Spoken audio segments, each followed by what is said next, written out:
Tina Turner is 56 and has a stage act that would leave many half her age reaching for the oxygen. She's like the shining light in the whole thing. She sees everything. She's quite amazing. Working with Tina is really a treat. She's about as real as you can get. You can't get any more real than Tina.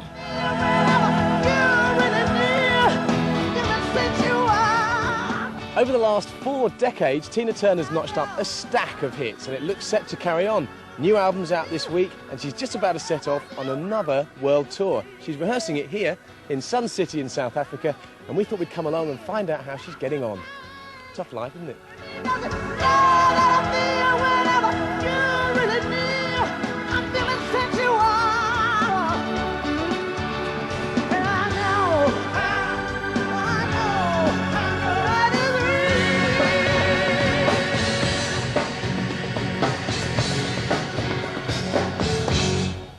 How did it sound out there, Rich? Yeah. That felt to me like one beyond fault. You know what I mean? It was like one notch too fast.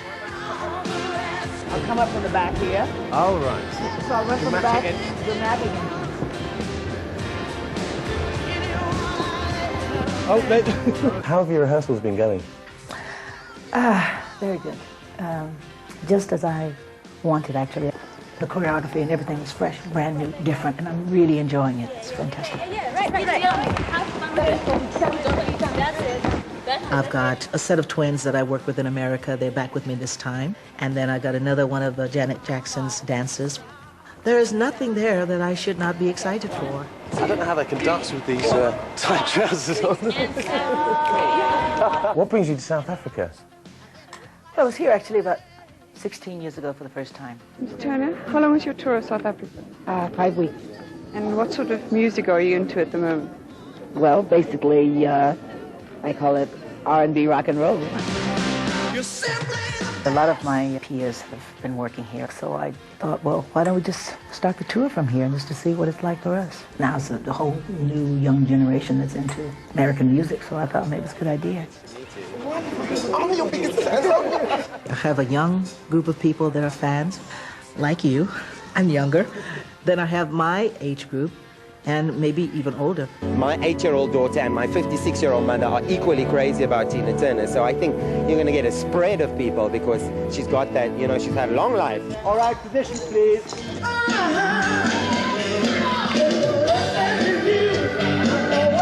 Despite the show still being in rehearsal, Tina's dancers found time to put a local group through their paces. They want to come in and share a few steps and show us, and, you know, just audition, really. Thank goodness, because I cannot say that I wouldn't use those guys. They're so fantastic. They learn so fast. Oh, do they dance? I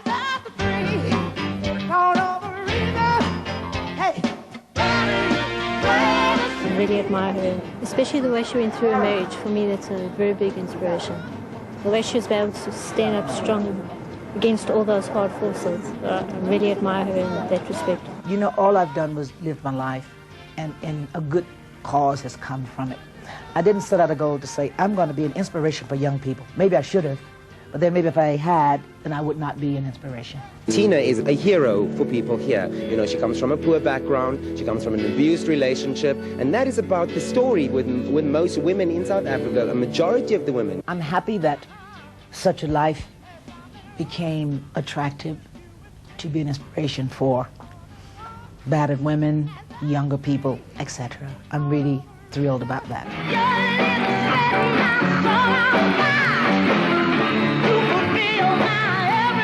Ike Turner discovered Annie Mae Bullock, changed her name and dragged her across America for the next 20 years.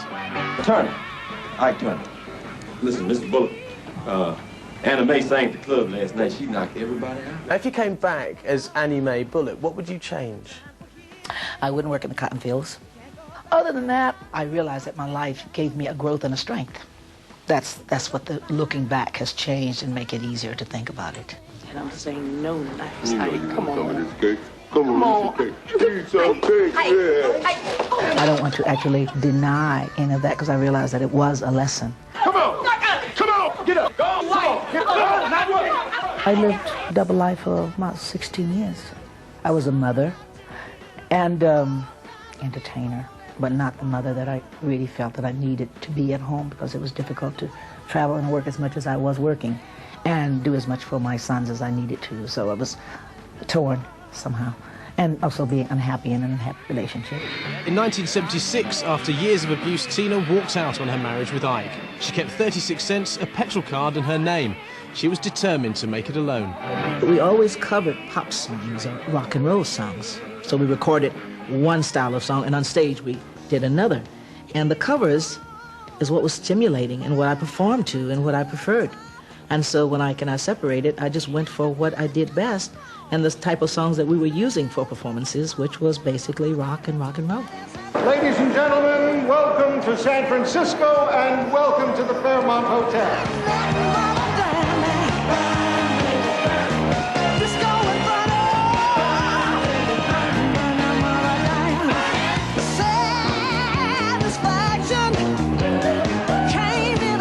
Tina spent 3 long years knee-deep in debt playing the American cabaret circuit.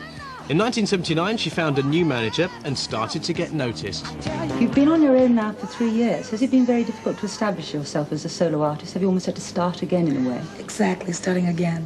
That's exactly what it was like 2 years of that. It was very difficult, but it's sort of finally coming together now. Sometimes when we touch, the honesty's too much, and I have to close my... The record company had decided against signing me on because, well, I didn't have much going for me at the time in terms of music, just old Ike and Tina music and so forth.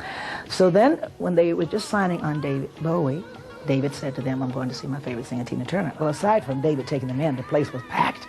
Oh, it was. I was even surprised. It was. I don't know where they came from. So the record company became really very excited. By 1983, Tina not only had a record deal, but a new image and a single in the UK top 10. Her first solo album, Private Dancer, followed and went into the top 3. At 44, Tina Turner had returned with a vengeance. I'm your private dancer. Oh, what's love got to do? Got to do with it. What's love but a second-hand? It was a good comeback. It was a kind of a well-deserved one, you know. After going out working really hard in Las Vegas and all of the clubs and all of that, and then finally to get a record where everybody applauded. It was like every club that I'd ever worked for was very happy that I had a record.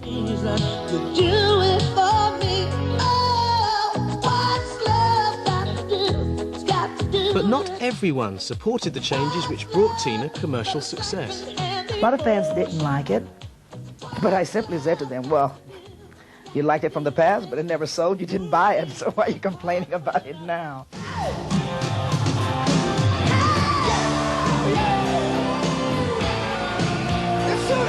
And then It's Only Love, duet with Bryan Adams. What was he like? I think Bryan and I have a link, like David and I. He's just someone that I'm very comfortable with working on stage and singing his music, and it's just a real natural.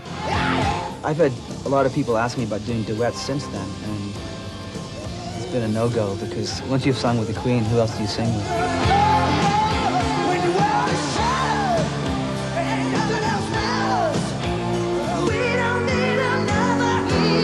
In 1985, Tina took on her first major film role. Despite success on the screen and in the charts, she was not entirely happy with her music, wanting to sing more rock and roll. That was impossible to get in just with a rock and roll album, being a black person, especially like in America. You got to go with commercially good songs. So that's what I went for. But still, I think my ultimate dream before I sort of really let go is to really put out that really raunchy rock and roll album. 1988, Rio de Janeiro. Now, you played at Rio. I'm hot already. If you say Rio de Janeiro, it was such a hot performance. It's the first time I've ever almost fainted in my life, I think. It was the first crowd that I'd ever worked for, and I didn't know what I was going to do. How am I going to get to these people? It just looks like an ocean of people. You know, in Europe or in America, you get blondes, brunettes, and then black people, a mixture of all of the colors if you're looking at from the top. But it's all brunettes, and, you know, that's what I say. It looks like a big pot of beans. It was